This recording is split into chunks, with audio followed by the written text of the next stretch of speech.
और सुबाहु हमारे मन के विषय हैं। मरीच और सुबाहु क्या है? मरीच और सुबाहु हमारे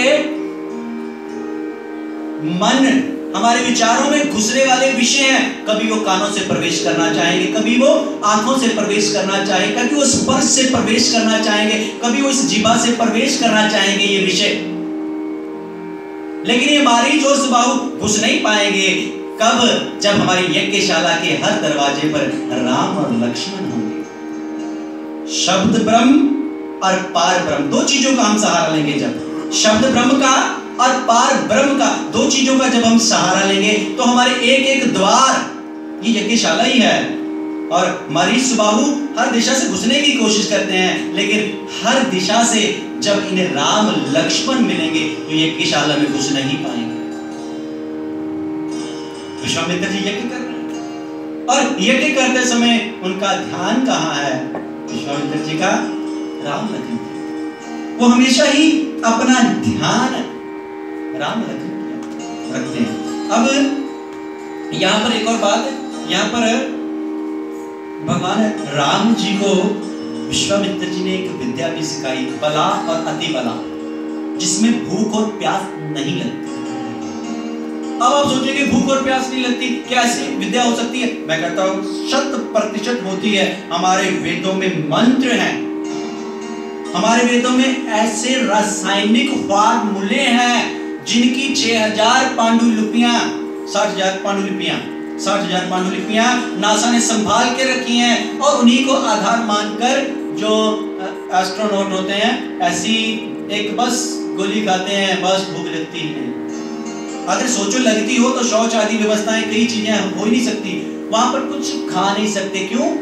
अगर वहां पर एक जो गेहूं का कण होता है ना, अगर आप फूड खाएंगे, आटा खाएंगे, कुछ खाएंगे, ब्रेड खाएंगे, कुछ भी कण अगर हवा में तैर गया, वहां ग्रेविटी का कुछ ऐसा सिस्टम होता है, तैरते तैरते सारी मशीनरी को खराब कर देगा। इसलिए वहां खाने पीने की व्यवस्था कुछ ऐसी होती है, भूख प्यास लगती है। तो हमारा तो प्राचीन विज्ञान इससे भी कहीं ऊपर है। बला अति बला विद्या दी कि भूख प्यास पर नियंत्रण रहे। 6 दिन रात तक, 6 दिन और 6 रात तक भगवान राम लखन लगातार विश्वामित्र जी के यज्ञ की रक्षा करते रहे। और जब मरीच और सुबाहु आए तो मरीच सुबाहु का भगवान राम ने अपने धनुष से उद्धार कर दिया। बोलो सिया रामचंद्र महाराज की। अब धनुष से उद्धार कर दिया।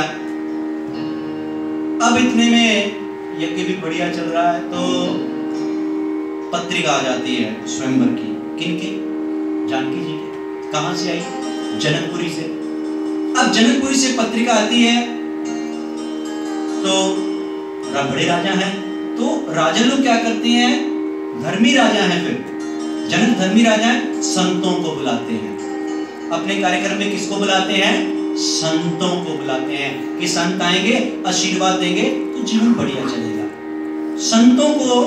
संतों के आने से आशीर्वाद मिलता है, ब्लेसिंग्स मिलती हैं, तो इसलिए वो संतों को बुलाते हैं। हम किनको बुलाते हैं? है ना?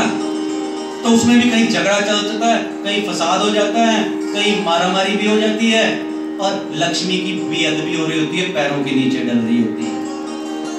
वो लक्ष्मी जो विष्णु पत्नी है।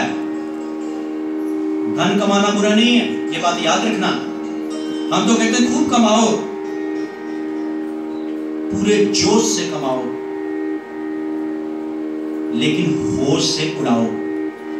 लक्ष्मी जी का स्थान कहाँ है? नारायण के चरणों में। इसलिए उसे गरीब की सेवा के लिए, अन्न क्षेत्र के लिए, भंडारे के लिए, किसी आश्रम के लिए, किस धार्मिक स्थान के निर्माण के लिए, और जहां गुरु निर्देश हैं उसके लिए, गौ सेवा के लिए, राष्ट्र की रक्षा के लिए। फंड चलते हैं ना, मिनिस्टर फंड, जो आपदा आ जाए, कुछ कहीं भी देश में संकट आ गया, देश के जिस कोने में, अपनी तरफ से जाके खर्च करो।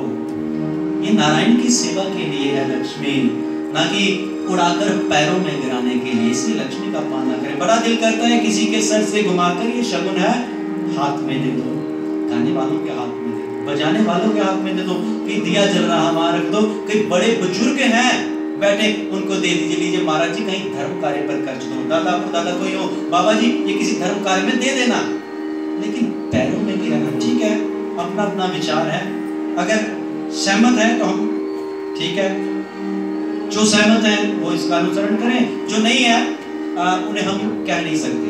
तो भगवान है